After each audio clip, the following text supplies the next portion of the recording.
Hi there, boys and girls. This week for letter C, we're going to read The Selfish Crocodile. It's written by Faustin Charles and Michael Terry. In a river deep in the forest, there lived a large crocodile. He was a very selfish crocodile, and he didn't want any other creature to drink or bathe or play in the river. He thought it was his river.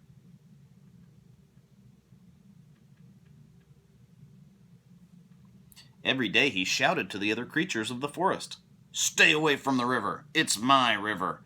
And if you come into my river, I'll eat you up."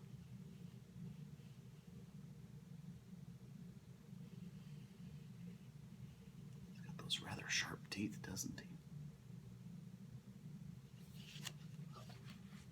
Remember, crocodiles are ornery because they got so many teeth to brush. So there were no fish, no tadpoles, no frogs, and no crabs, no crayfish in the river. They were all afraid of the selfish crocodile. The forest creatures kept away from the river, too. Whenever they were thirsty, they had to go for miles out of the way just to drink from other rivers and streams.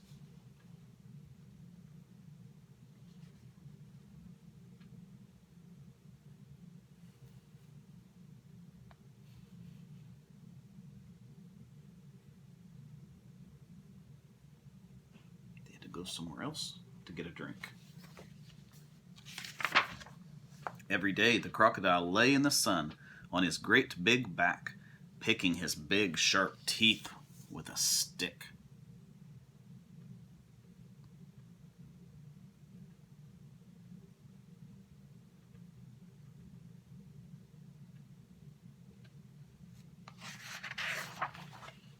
Early one morning, the forest animals were awakened by a loud groaning sound.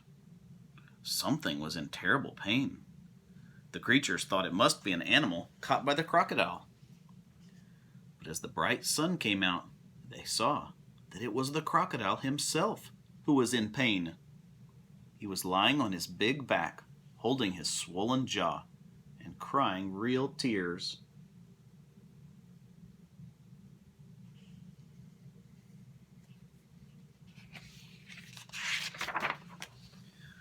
The creatures drew closer, but not too close. Some of them felt sorry for the crocodile.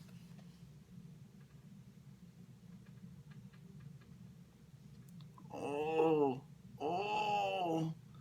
what's the matter with him?" asked a deer. "I don't know," said a squirrel. "Maybe he's going to die," chirped a blackbird. "If that happens, it'll be safe to go back in the river again," grunted the wild pig.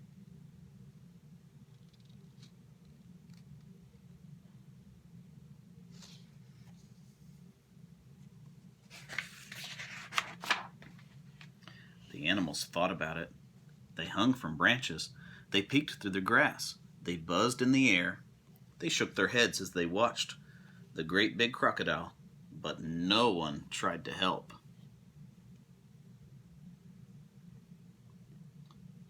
Would you want to help that crocodile?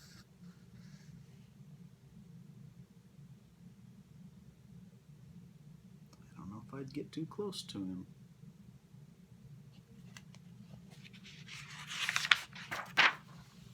Suddenly, a little mouse appeared, sniffing the air. He ran along the crocodile's tail, then onto his stomach. The other creatures stared.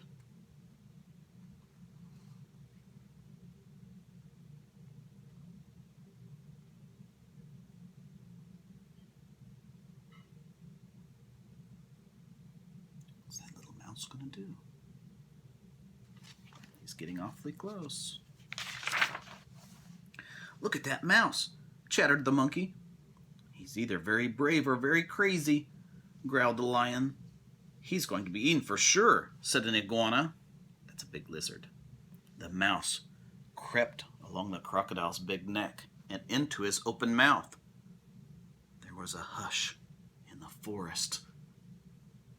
Oh dear, what's going to happen?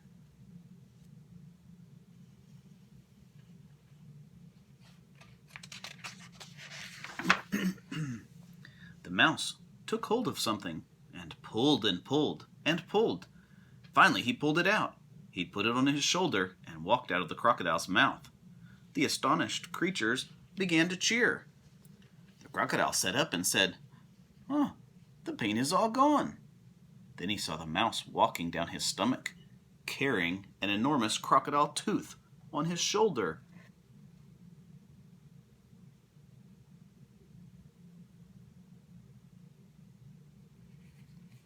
Crocodile had a toothache. "Your bad tooth was giving you a toothache," said the mouse, turning around to face the now smiling crocodile. "Do you want it back?" "Oh, no, no, no, no. Get rid of it. And when you're finished, come back. I have a present for you." The mouse buried the bad tooth under a tree, and when he returned, the crocodile had a nice, juicy, tasty nut waiting for him to eat. That's nice. The mouse pulled out his bad tooth. The crocodile had something for him to eat. As the crocodile watched the mouse eat the nut, he said, "You must be very smart if you can cure a toothache, and you're very kind too. I'm so grateful. But what should I do if my toothache comes back?" "Don't worry," said the mouse. "I'll help you take care of your teeth." Soon the crocodile and the mouse were best friends.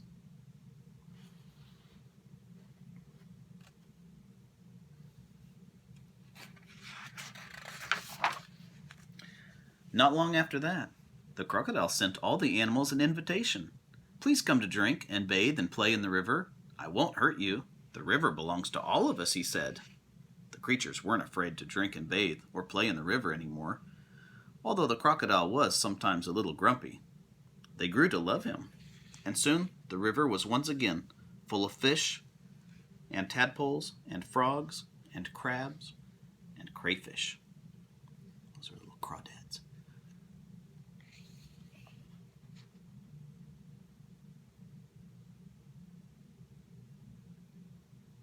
They all became friends again, just from a little mouse helping that grumpy, grouchy crocodile.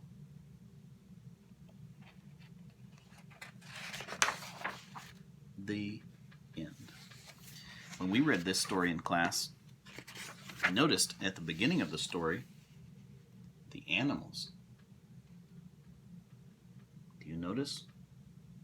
They don't seem very happy. But at the end of the story, again, there's some animals. But look this time.